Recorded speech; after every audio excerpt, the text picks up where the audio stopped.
would say about Howard University, I just felt love, right? From, so many of the students. What I faced from the African American community was just, amazing. I mean, my first friend, introduced himself to me. I'll never forget when I first went there. I was like, oh, I'm going to say my name is Esigie, Esigie. I'm going to make them say it, because they want to change your name. But in Howard, when I now got to Howard University, I would say it's CJ, oh my God. And it would turn into a history lesson from them asking me questions about how do you spell it? Where is it from? Oh my God, it's so beautiful. What is the history? Blah, blah, blah. That I changed my name to CJ. See, because I got tired of explaining. So me that was doing, African power before it's CJ, CJ. I was like, no, don't worry about it. It's CJ, okay, people. All right, call me CJ. I don't explain this.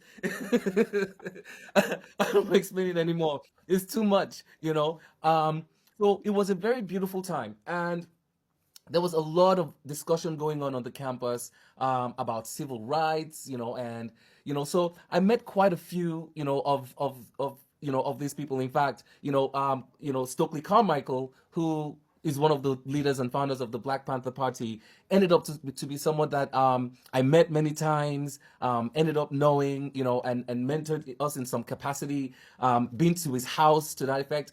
So we were really taken in. And it's interesting because it seems like, I went from kind of knowing revolutionaries in Nigeria with the Ganifa Ohimis and the fellas and seeing them growing up to kind of meeting, revolutionaries in the US as well and being like dumped in their lap, So I'm like, well, what was all this about? And for me, interestingly enough, because, now I'm in the business world, and everything is connected.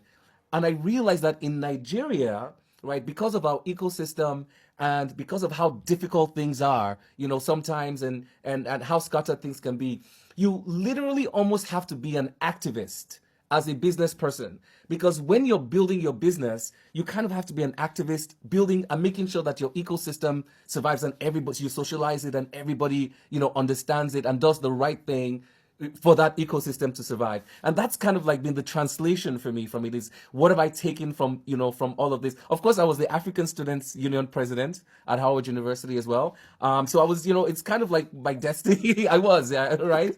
Um, and so this is what I took from it in terms of business. And people think it's not connected, right? But it is. And that's why today a lot of people know that your number one ingredient for success is grit, right? Grit, passion, those things are powered by some form of activism, right? And they're the intangible things, the intangible skill sets